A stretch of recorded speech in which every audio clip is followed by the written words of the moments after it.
Okay, dear, last part of the story, which is organic question, okay? Right, small one, and then we discuss this part. I was telling the color change from alkenes, right?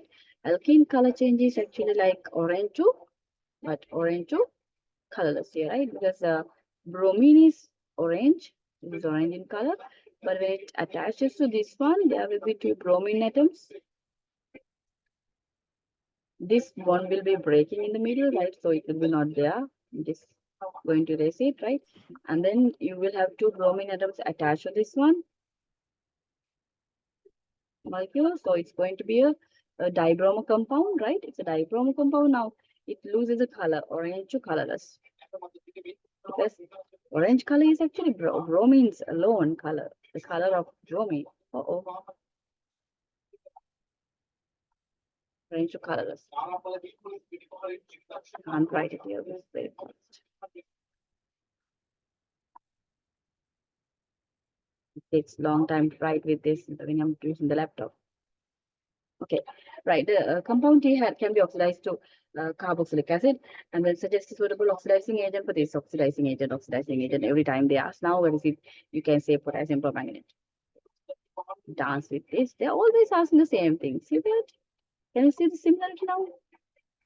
Acidified, you can say what? Acidified, or you can say plus, you can write acidified potassium permanganate. I like symbols. Maybe if you write the names, you can write the name as well. They're not specifying here what it is. So you can write potassium permanganate, but be careful with the permanganate ion, properly write it, right? KMnO4, there's nothing else. So compound T has what? Can be polymerized. Okay, very good. So let's do that part too. Now compound T. Yes, it can be polymerized in two ways, I think. Draw partial structure to the polymer compound T, show repeating units. Okay. There are two types of polymer, or only one polymer. One type of polymer. What is polymer? It's a,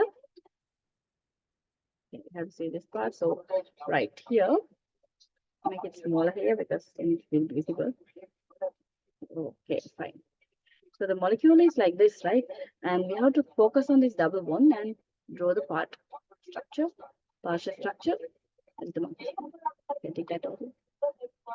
Oh, fast, let's take it to fast and finish it, okay? Right.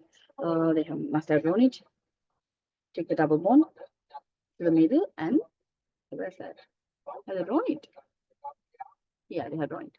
Right. So the double bond in the middle now broken, and carbon 2, the CH2 and OH group is there attached to this part. Can you see this? That's the CH2 and OH. You can write it like this also, doesn't matter. Even you can write it like this. If you wrote it in your paper, CH2 OH, like the group is like CH2 OH group, still it's fine. You write like this, right? Okay. But if they're asking you to show all the bonds, then you have to be careful. But usually, in the case of polymers, they don't ask like that, right? This is the bond that is attached to the second carbon, like this, right? That same thing you can write like this also, CH2OH, carbon, right? And then another carbon, like this, right? And then hydrogen, they are asking only to write two repeating units. So one hydrogen, this also contains one hydrogen, and then the difference in fingers by right. So this part is going out. This is the repeating unit, one repeating unit. So if they wanted two repeating units, you can write the same thing twice, right? If 2 marks not scored, even if you wrote the chain, you get 1 mark. Wow. Okay, that's cool. Right. Let's see the next part of the question, darling. Right. Let's see. Here we have what is it? And go down here, right? Compound T reacts with methanoic acid. Okay, so see this is their methanoic acid, HCOOH, right?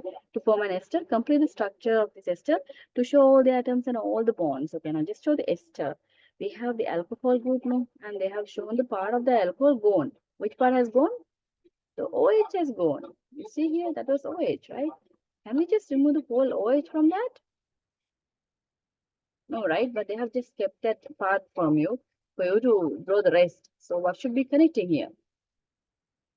Right? In the question, the point is in this question, they have the compound line. So just can I take this?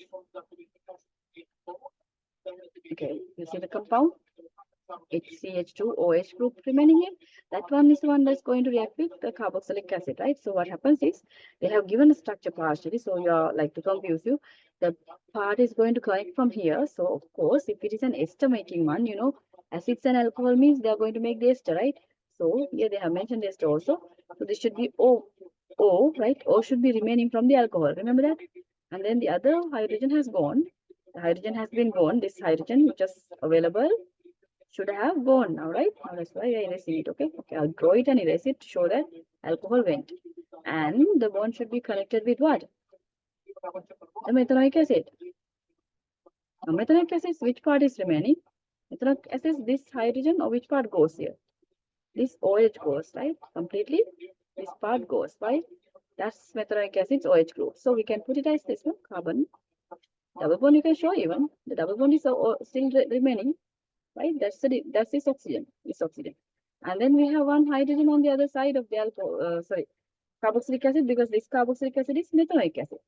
Methanoic acid has one hydrogen on one side, like on the carbon atom, right? One hydrogen on the carbon atom. That's the R group of methanoic acid. So OH has gone. That OH has gone with the alcohol's H. You can see here, like this. Yeah, this O is not nice, so I'm going to avoid it.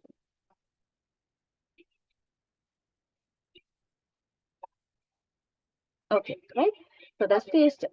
The double bond, you got the alcohol. First, you draw the alcohol. If that's confusing you, you draw the alcohol part here and see that OH is remaining. You know what goes out when you're making that ester? H goes away, right? So remove that H and put it with the other one, right? That's it. Okay, next part. We finish it fast, darling. Right. Okay, let's see. Last bit. Right, there's a little bit of calculation also. My God, in the last bit, they have calculation also. Methanoic acid is weak acid, and hydrochloric acid is strong acid. Give the formula for positive ion that is present in all acid. My God, positive ion present in all acid is only one ion, right? What is it? It's just hydrogen ions, right? H plus, and then you have a calculation. I think you're good at moles now. I see most of the people doing moles well. If you have problems, just tell me. Right here, explain why rate of reaction. Oh, no, that's not mole even. Rate of reaction. That's right. I just saw the number and I was thinking it's moles, but it seems not, right? The rate of reaction of this same concentration of methanoic acid and hydrochloric acid with magnesium, okay, and less than. This is the point. This is the important point, right? So what you do is, okay, you have to compare the concentration, the same concentration. Can you see that? Same concentration. So acids are different and the metals are also the same, right? We take the same metal, but only different acid. Concentration also the same. This is relating to what? They're coming to, yeah, they're asking you about strong acid and weak acid. The hidden idea is that. So you need to talk about the strong acid here. You can say hydrochloric acid dissociate fully, providing more hydrogen ions, whereas methanoic acid dissociate partially. So less hydrogen ions present in the solution. So the rate of reaction will be affected, right? The amount of hydrogen ions is the one that's going to react with magnesium metal. If there's less hydrogen ions in methanoic acid, the chance of reacting or the collision between magnesium and the hydrogen ions will be less, right? The rate of reaction, so it's about the collision theory, right? But there's only one mark. They don't even need that much. They need only you to write that strong hydrochloric acid is a strong acid. It dissociates fully. And the methanoic acid is a weak acid. It dissociates partially. So the hydrogen ion concentration is greater in hydrochloric acid.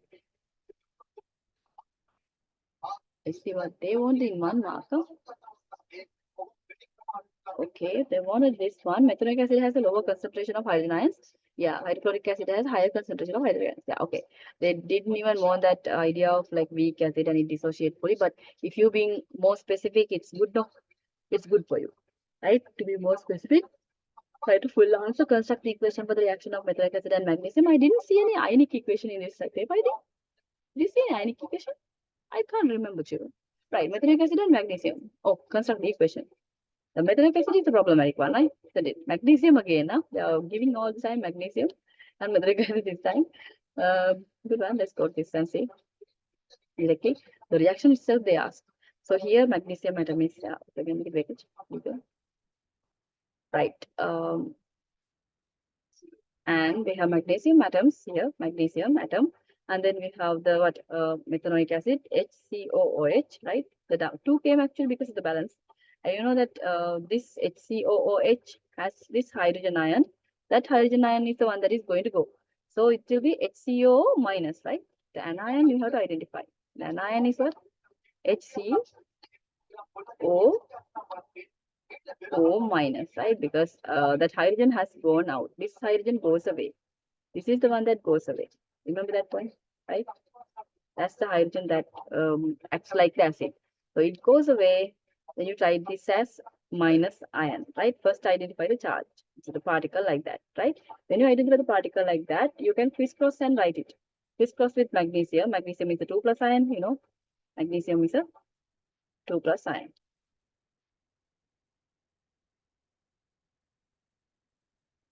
So if you crisscross this, you get HCO2 right here. See this 2, right?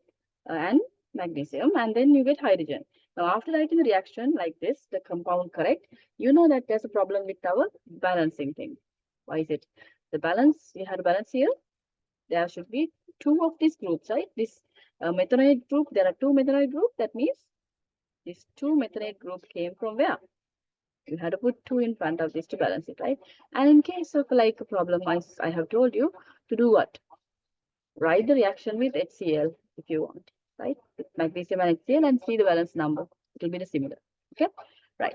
That's the point of that, and that's it. I think it's the end of it, and I didn't see any key question in the paper. This was 2021, right? October, November, theory paper, 50, 70. Okay, we're going to finish that now. Then if you have any questions still, please please send a message. Okay, dears? We're going to finish